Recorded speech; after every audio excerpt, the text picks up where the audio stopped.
nangyari dyan? Bakit ka may pasa? Huwag ka na magtanong. Napaaway ka ba? Isang tanong pa at bibigyan din kita ng ganito. Handa akong mamatay para sa inyong mag-ina ko.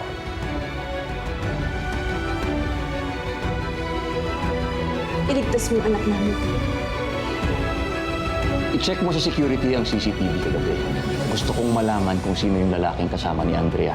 Lahat ng ito ay parte ng plano niya laban sa akin. Sinungaling ka. Kelvin? Kelvin, He's Kelvin Chong. He used to be my ex-boyfriend, but now he's dating some girl named Hannah. Kelvin, alam na ni Daddy. Alam ko, kaya umalis tayo ngayon, okay? Kelvin! Ano ba?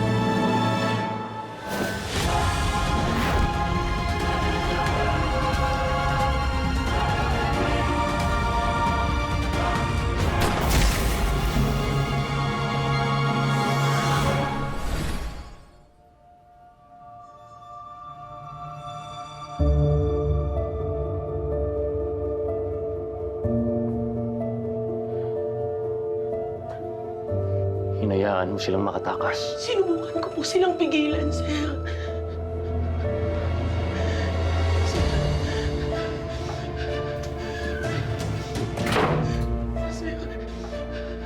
You had one job, Lydia. Sir, One job!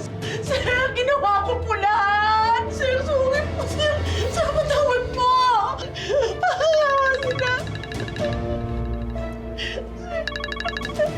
Hello? Nasaan kayo? May papahanap ako sa inyo.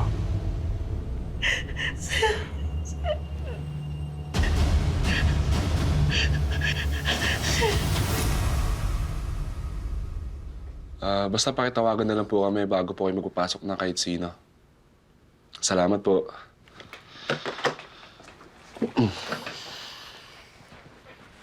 Okay ka lang? Hana, temporary lang to, ha? Bukas na bukas, makakalis din tayo. May probinsya ka bang alam na pwede natin puntahan? Susundan tayo ni Victor. Masyado siya maraming koneksyon. Hana, hindi. Kaya natin takasan si Victor. Halagpasan din natin to. Matatapos din lahat ng to. Sorry, Hana. Kung di dahil sa katigasan ng ulo ko, wala sana tayo dito sa sitwasyon na to. Kung di lang ako nagpumilit na sama ka sa akin, wala sana tayo ngayon dito. Kelvin, ako dapat yung humingi ng tawad sa'yo. Kasi mas pinili ko si Victor kahit na ikaw naman talaga yung mahal ko. Mahal na mahal din kita, Hana. Basta malagpasan na natin to, okay?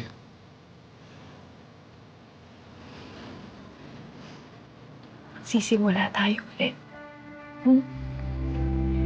Papakasal tayo. Kakaroon tayo ng pamilya. Hindi na tayo masusundan ni Victor. Makakatakas na rin ako sa kanya.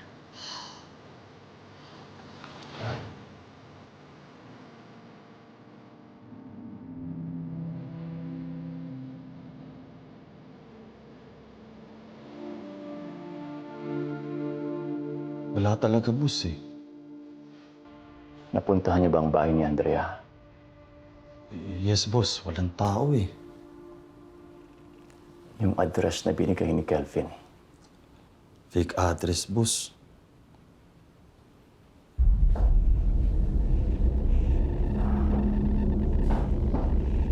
Fernando, matagal-tagal ka na rin nagtatrabaho sa akin, di ba? Opo, boss. Ilang taon na rin po. Good. Ngayon sabihin mo sa akin, may nakakalusot pa sa akin. Boss, nga po, boss. Yun naman pala eh. Eh bakit kung mag-report ka, parang tapos na ang trabaho? Parang wala nang magagawa. Fernando, marami akong nakakabangga ng mga malalaking tao. Papayag ka ba na makakalusot sa atin ng mga kutong lupa na to? Hindi po, boss. Sisigurdo po namin, hanapin po namin yung dalawa. Kakalugugin po namin buong mundo, makita lang yung dalawa. Yan. Yan ang klase ng reporting na gusto ko. Ngayon, tumayo ka na at magtrabaho.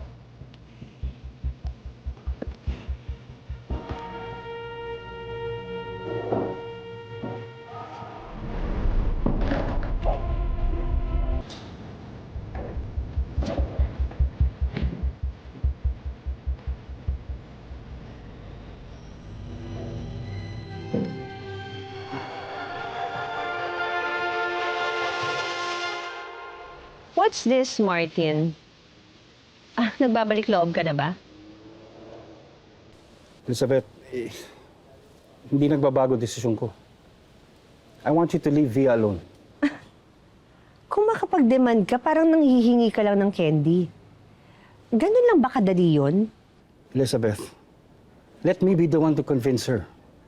Dahil hanggat nandyan ka, talagang mananatili siya dito para patunayan sa'yo na wala siyang kasalanan. Please, Elizabeth. Baka ito na lang yung last chance ko para magkabalikan kami. Oh, nakaka-touch naman yung love story niyo. I'm sorry, Martin. Pero hindi ko pwede panghawakan yung possibility sa sinasabi mo. Alam kong hindi ako matatahimik until Via is rotten in prison or dead.